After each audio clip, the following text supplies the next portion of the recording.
صباح الخير طلبة الدكتور عماد. النهاردة هنتكلم على النيتريشن. نيتريشن يعني الكائنات الحية دي كلها اللي موجودة في الكرة الأرضية بتتغذى على إيه؟ بنقسم النيتريشن لنوعين كبار، نوع اسمه اوتوتروفيك نيتريشن ونوع اسمه هيتروتروفيك نيتريشن. طب يعني ايه الكلام ده؟ كلمة اوتوتروفيك يعني كائنات بتعمل أكلها لنفسها. مين أشهر كائنات بتعمل أكلها لنفسها؟ البلانتس. طب كلمة هيتروتروفيك نيتريشن يعني كائنات بتحتاج تتغذى على كائنات تانية، فده معنى هيتروتروفيك نيتريشن. طب بالنسبة للأوتوتروفيك نيتريشن دي بتصنع أكلها لنفسها إزاي؟ عن طريق إن هي بتستغل inorganic compounds، يعني النباتات بتاخد الووتر، الكربون دايوكسيد والصن لايت.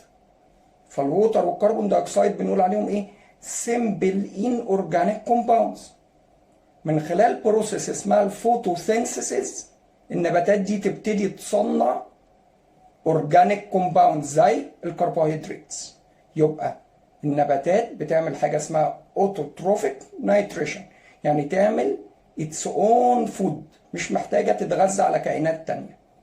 طيب الهيتروتروفيك في الناحيه التانية دول محتاجين يتغذوا على كائنات تانية، بس هنقسمهم الهيتروتروفيك لثلاث انواع. طيب ايه هما الثلاث انواع؟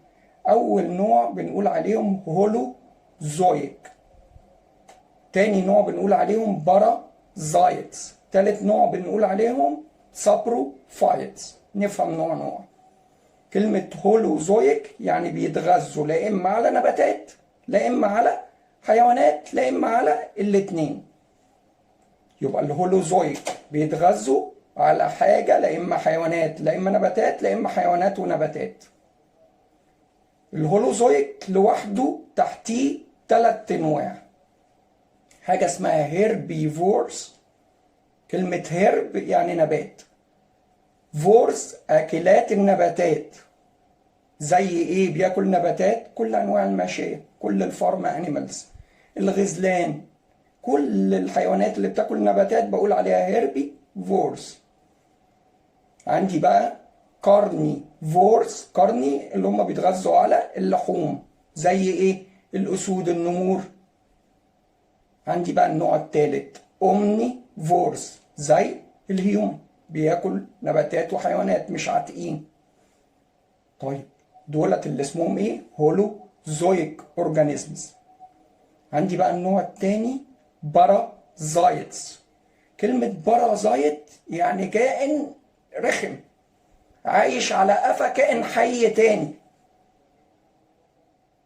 يتغذى على الكائن الحي وهو حي، يعني هو كائن بيتغذى على كائن حي. زي ايه؟ الورمز، الديدان، اشهرهم دودة البلهارسيا.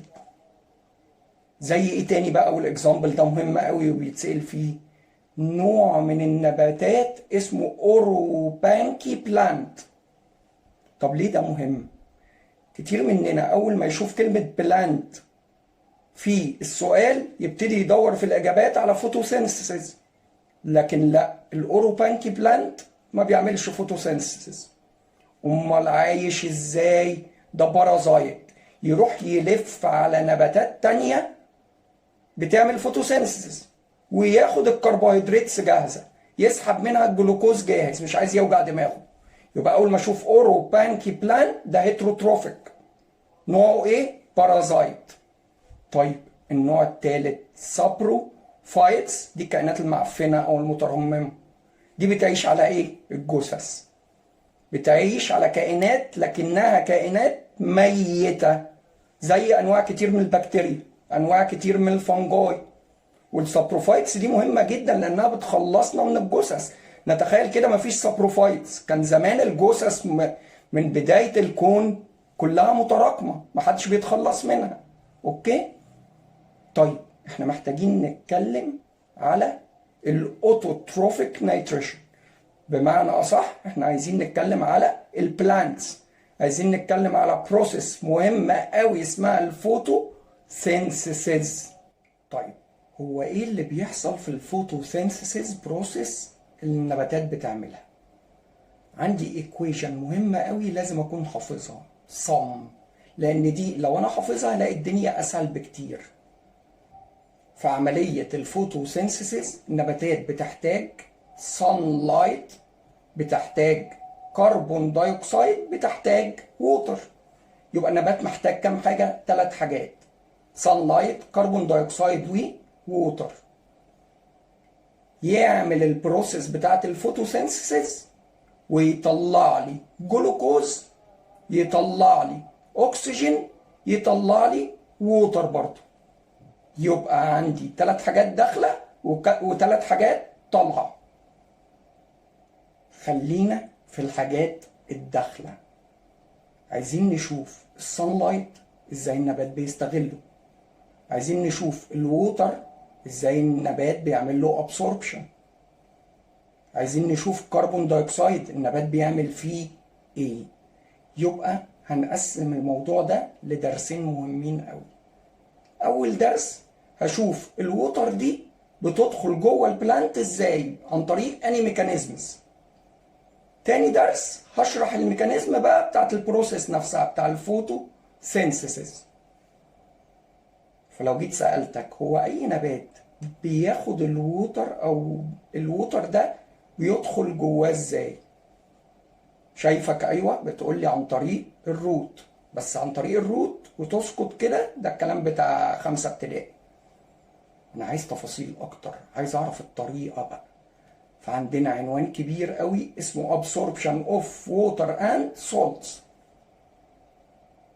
طب الووتر والسولتس بيدخلوا عن طريق الروت فعلا، عن طريق حاجه اسمها روت هيرز. وبعد ما يدخلوا عن طريق الروت هيرز، دخلوا جوه الروت بيلاقوا انابيب. الانابيب دي اسمها انابيب الزايلم، خدناها السنه اللي فاتت. انابيب الزايلم دي تمشي من خلال الستيم، انابيب ميه، لغايه ما توصل الووتر للبلانت ليفز، لان عمليه الفوتوسينثيس بروسيس بتحصل جوه البلانت ليفز. طيب النبات بيمتص بالروت هيرز ووتر بس؟ لا، بيمتص ووتر وبيمتص سولتس. يبقى اول حاجه احنا محتاجين نتكلم عنها هي الروت هيرز. ايه الاستراكشر بتاعها؟ لان الروت هيرز دي من خلالها الووتر والسولتس هيدخلوا. بصوا يا شباب، هنبص على الاستراكشر بتاع الروتس ان جنرال. هنلاقي خلايا الخارجيه بتاعت الروت اسمها ايبيديرمال سيلز. وحطوها قاعده في البيولوجي: اي خلايا سطحيه في انسان، حيوان، نبات اسمها ايبيديرمال سيلز. طيب الابيديرمال سيلز او الخلايا الخارجيه بتاعت الروت، المين روت، الروت الاساسي، عباره عن ابيديرمال سيلز جنب بعض جنب بعض جنب بعض. بعض الابيديرمال سيلز بيحصل لها elongation او اكستنشن، تطول، تبقى عامله زي الشعرايه. يبقى الروت هير ده عباره عن ايه؟ ده ابيديرمال سيل بس طولت. تطول قد ايه؟ 4 مللي. طب هي واحدة بس اللي بتطول؟ لا، مجموعة كبيرة. حسب طول الروت الأساسي يبتدي كذا روت هير تخرج منه. تفضل عايشة قد إيه؟ لا إما شوية أيام، لا إما بالكتير كام أسبوع، وبعد كده يحصل لها تموت. وبعد ما تموت سيلز تانية يبتدي يحصل لها إلونجيشن وتعمل روت هيرز جديدة، وهكذا. الروت هيرز دي ليها شوية كاركترز مهمة قوي عشان تقدر تسحب الميه والسولتس. الروت هير دي زي ما اتفقنا هي سيل، بس سيل طويله شويه. اول خاصيه فيها ان السيل وول بتاعها از ثين. مش احنا اتفقنا ان بلانت سيلز كلها حواليها سيل وول؟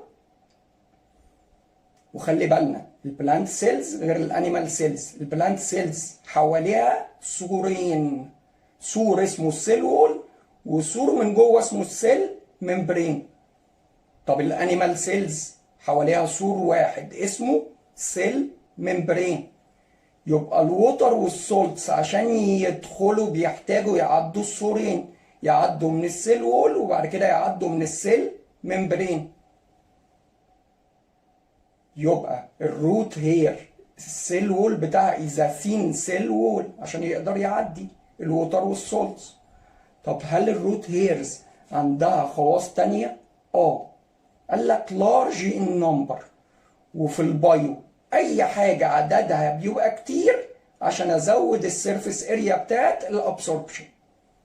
عشان عايز امتص كميات مية كبيرة، يبقى عشان ازود السيرفيس اريا عدد الروت هيرز بيبقى عدد كبير.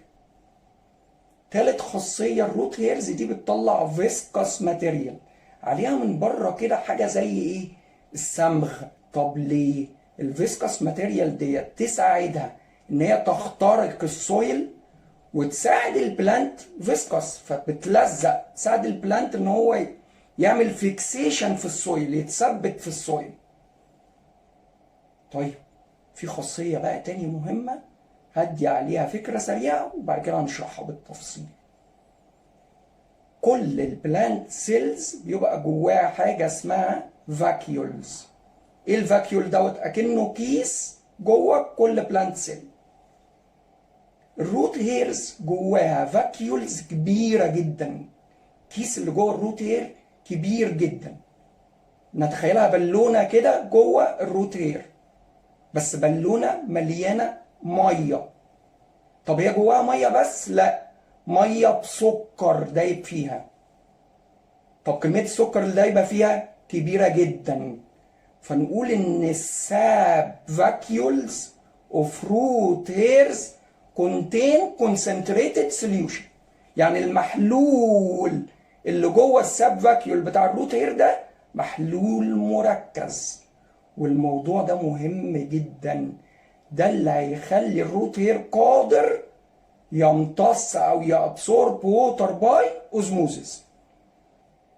طيب يا مستر احنا مش فاكرين اصلا يعني ايه سوليوشن، نفتكره سوا مع بعض. الموضوع بسيط خالص. هنجيب كوباية مية، كوباية المية دي هدوب جواها سكر او ملح. المية في الحالة دي بسميها سولفنت.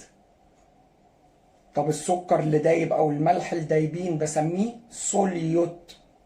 طب الاتنين على بعض بسميهم سوليوشن. يبقى السوليوشن عبارة عن ايه؟ سوليوت دايب فيه سولفنت، والسولفنت غالبا بيكون ووتر. طيب لو جه قال لي concentrated solution، ده معناها ان السوليوت كميته كبيرة. طب diluted solution ده معناها ان السوليوت كميته قليلة. طيب يا مستر الموضوع صعب وانا مش فاهم قوي. جه في سؤال قال لي concentration of solution is 20%. عارفين دي معناها ايه؟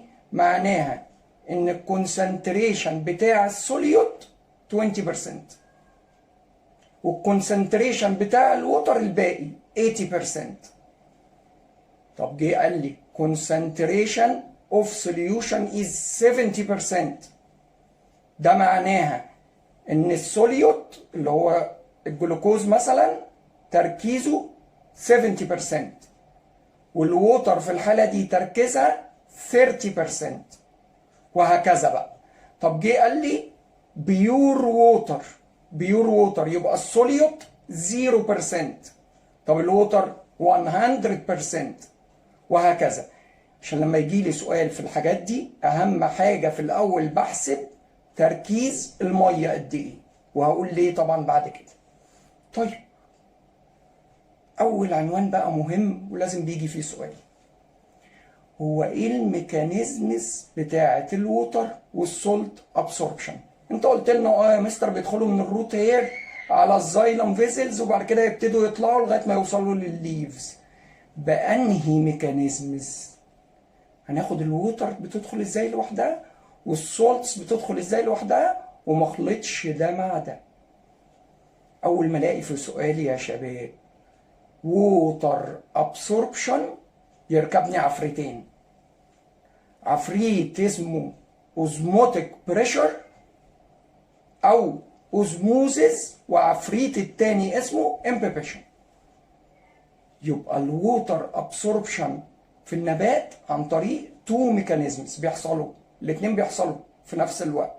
ميكانيزم اسمه اوزموزيس وميكانيزم اسمه امبيبيشن. ما لاقيش السؤال جاي لي ووتر بيتكلم على ووتر مولكيولز ومديني اختيارات تحت واروح انا اختار ديفيوجن، يبقى اول معلومه اركز فيها قوي، الووتر بتدخل البلانت عن طريق حاجتين بس، امبيبيشن واوزموزيس. طب ازاي؟ بصوا يا شباب، الامبيبيشن دي ببساطه زي اكن في شويه ميه وحطيت جنبهم طرف منديل، عارفين ايه اللي هيحصل؟ هتلاقوا المنديل سحب الميه كلها. ليه؟ لان المنديل ده معمول من ماده اسمها السيليولوز، دي موجوده في السيل وول بتاع البلانتس. السيليولوز دوت بيعمل امبيبيشن للميه، بيتشرب الميه. يبقى امبيبيشن يعني ايه؟ تشرب. يبقى اول ميكانيزم امبيبيشن. هيكون بقى بالتالي بيحصل ازاي؟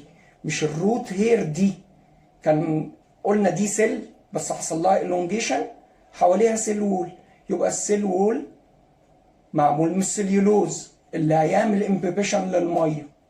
بعد كده الميه تفضل ماشيه بقى على السيل وول للسيل اللي بعد الروت هير، وهكذا تتنقل الميه بالامبيبيشن لغايه ما توصل جوه الزايلم فيزلز تطلع للليفز.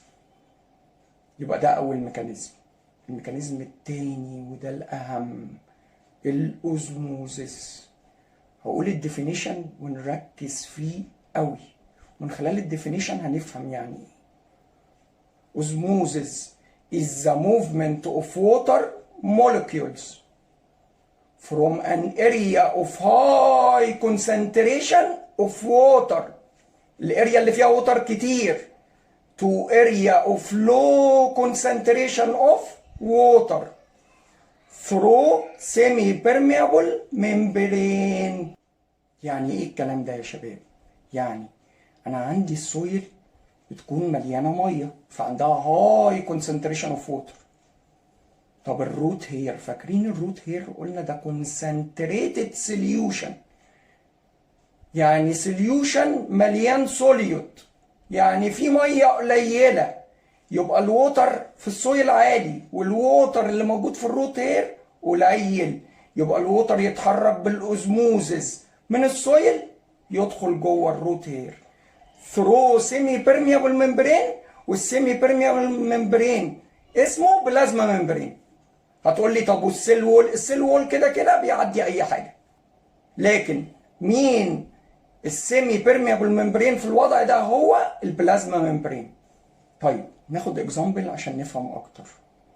لو انا عندي سيل الكونسنتريشن بتاع السوليوشن اللي فيها 20%، ده معناها ان 20% سوليوت والووتر في الحاله دي 80%. جبت السيل دي وحطيتها في كب، تركيز المحلول اللي فيها 10%، ده معناها ان السوليوت 10% والووتر 90%. عارفين ايه اللي هيحصل؟ هلاقي الووتر بيتنقل فروم هاي كونسنتريشن اوف ووتر اللي هي 90% to low concentration of water اللي هي 80%، فلاقي السيل يحصل لها ايه؟ swelling، تتنفخ، وممكن يحصل لها براست، تتفرقع. اوكي؟ طب ما تيجي نشوف حاجه مختلفه. لو انا عندي سيل تركيز السوليوشن اللي فيها 20%، يبقى ده معناها ان السوليوت 20 والووتر 80%. جيت حطيتها في كوبايه ميه تركيز السوليوشن اللي فيها 60%، ده معناها ان السوليوت 60% والووتر 40%. يبقى الميه فين اكتر؟ في السيل. يبقى الميه هتتحرك فروم هاي كونسنتريشن اوف ووتر اللي هو ايه؟ السيل اللي هو ايه؟ ال 80، تو لو كونسنتريشن اوف ووتر اللي هو ال 40، فالسيل تبتدي تفقد الميه. طب لما السيل تفقد الميه يحصل لها ايه؟ شرينكج، تكش، السيل تبتدي تكش. طب اكبر دليل على كلامي ده، عارفين ما ينفعش ازرع نباتات في هاي سولتي سويل، لو جيت زرعت في ارض مليانه ملح، دايما الميه تتجه للحته اللي فيها كونسنتريشن من الاملاح اكتر، فهلاقي النبات يفقد الميه اللي جواه ويروح للسويل، لان الووتر اللي جوه النبات في الحاله دي هيبقى كميته عاليه والووتر اللي في السويل قليل، هلاقي النبات يموت مش هيكمل. عشان كده التربه المالحه غير صالحه للزراعه. اوكي؟ طيب ديفينيشن سريع نفهمه. بيقول لي اوزموتيك بريشر. يعني ايه اوزموتيك بريشر؟ مش احنا قلنا الاوزموزيس بتتخلق جوه السوليوشن؟ فانا عندي سوليوت وعندي سولفنت. سوليوت مولكيولز دي تبتدي تخبط في الجدار بتاع، وليكن مثلا عندي كوبايه ميه دوبت فيها ملح، السولت مولكيولز دي تبتدي تخبط في الجدار بتاع كوبايه الميه دي، تعمل لي بريشر، ضغط. الضغط ده بسميه اوزموتيك بريشر. طب طبيعي وتلقائي وبديهي ان كل ما كميه الملح اللي دايبه تزيد، يعني السوليوشن يبقى مور كونسنتريتد سوليوشن، التخبيط هيزيد والاوزموتيك بريشر يزيد. يبقى انا لو جيت عملت ريليشن بتوين الكونسنتريشن اوف اي سوليوشن والاوزموتيك بريشر، هلاقي دايركتلي بروبورشنال. كل ما الكونسنتريشن بتاع المحلول يزيد الاوزموتيك بريشر هيزيد. وباختصار لما يقول لي ترانسبورت اوف ووتر مولكيولز في اي سؤال، عيني تدور على اوزموزيس او امبيبيشن، اي حاجه تاني لا.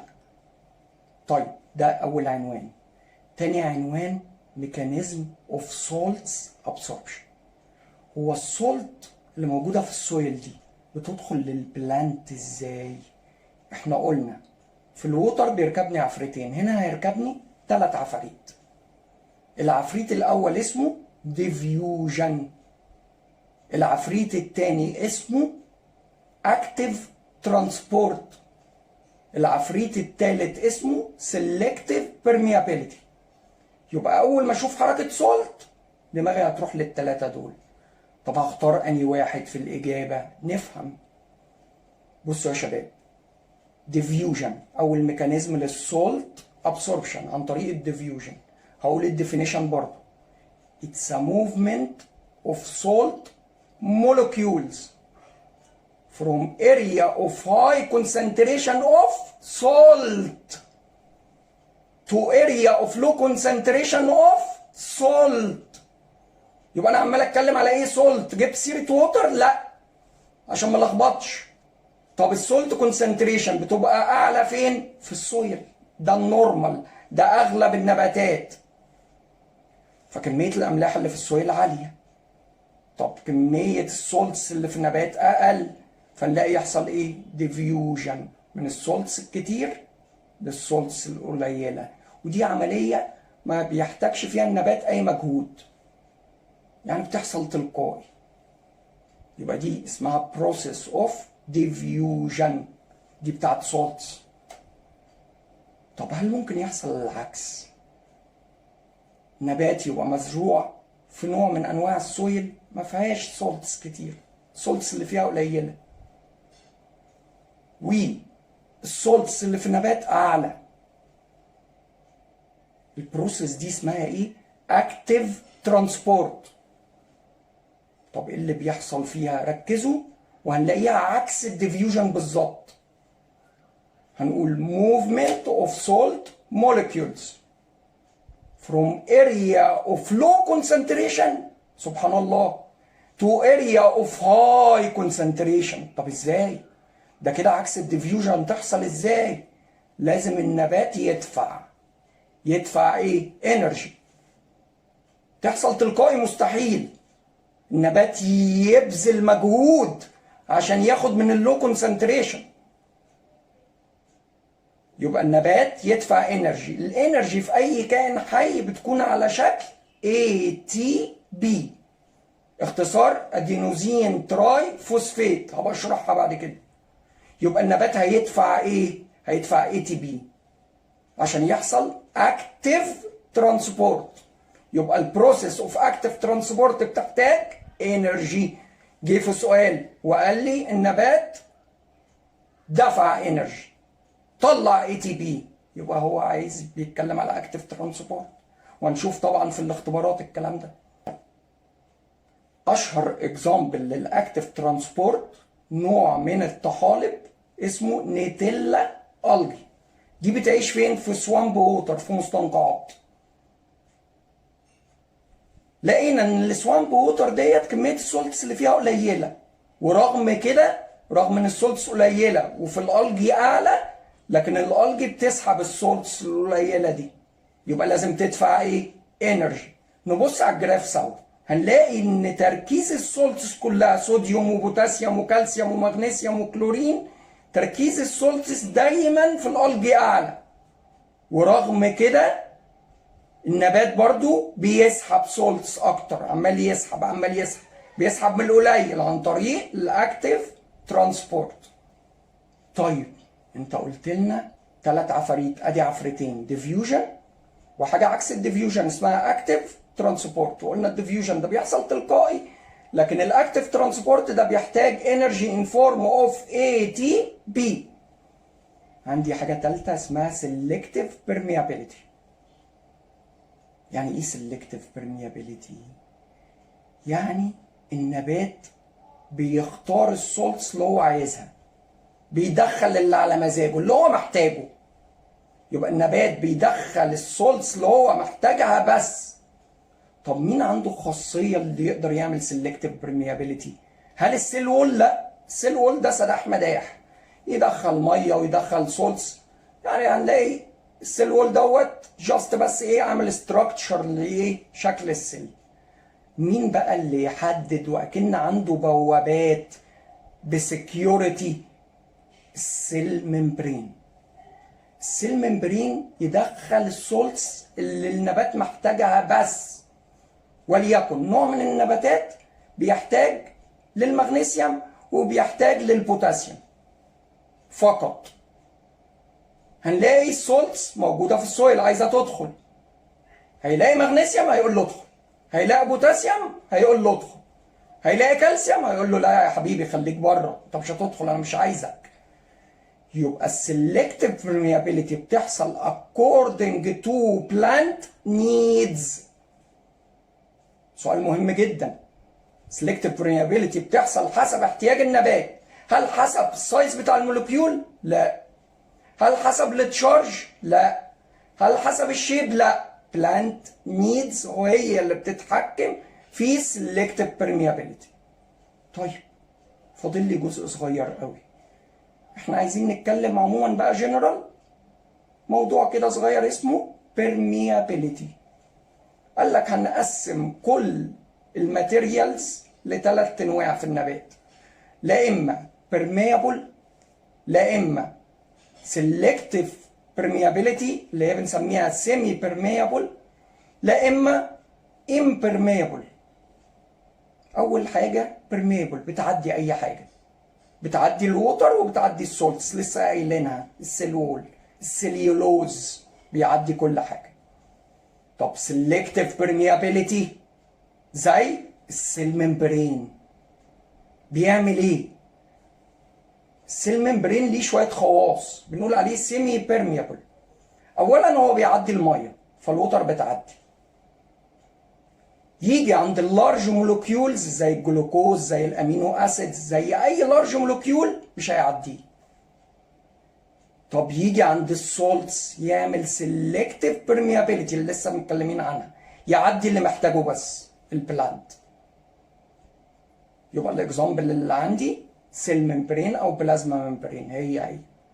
طب هيتبقى لي الثالثه امبرميابل، يعني مواد موجوده في النباتات ما بتعديش حاجه، ولا ميه ولا سولتس ولا اي حاجه. عارفين البذره اللي موجوده في الخوخ؟ عارفين نوى البلح؟ الحاجات دي صلبه. ليه؟ لان فيها ماده اسمها سوبرين. ايه تاني من الحاجات اللي ما بتعديش الميه خالص ولا بتعدي سولتس ولا بتعدي اي حاجه؟ حاجه اسمها كيوتين، حاجه اسمها ليجنين، وهنيجي لكل الكلام ده قدام في المنهج. يبقى انا عندي 3 حاجات، سوبرين، كيوتين، لجنين دول impermeable to salts and water، مش بيعدوا حاجة. طب عايز افتكرهم. سوبرين يبقى بنت اسمها صابرين. كيوتين كانت بنت كيوتين. لجنين واللج بتاعتها طويلة ورجلها طويلة، يبقى سوبرين كيوتين لجنين. ده ببساطة يا شباب الموضوع بتاع الابسوربشن اوف ووتر وسولتس. تاني، absorption of water عفريتين، imbibition osmosis. absorption of salts 3 عفاريت، diffusion عكسه active transport selective. كده في الصفحة دي يا شباب دي مش محتاجة شرح، دي يتبص عليها وتتحفظ، وكده الدرس يكون خلص. واستنوني اعمل لكم lesson 2 وحل على lesson 1.